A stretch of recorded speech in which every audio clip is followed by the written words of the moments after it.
অতীতে এই দল কারোর সাথে বেইমানি করে নাই, অতীতে এই দল কোন জনগণের সাথে বিশ্বাসঘাতকতা করে নাই।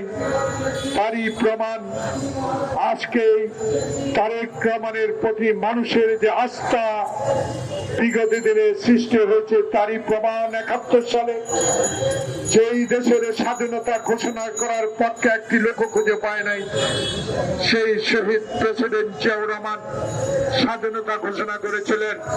আর একটি দল যারা স্বাধীনতা বিরোধী আন্দোলনে ছিল, আজকে তাদের নিয়ে আমাদের হারুন রশিদ অনেক কথা বলেছেন।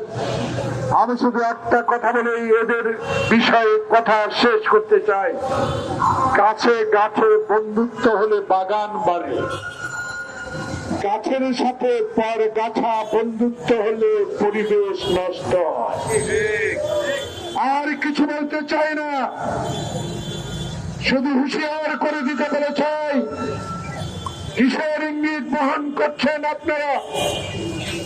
কিসের তালবানা করে এই সরকারকে আজকে দোষারোপ করার প্রক্রিয়া শুরু করেছেন?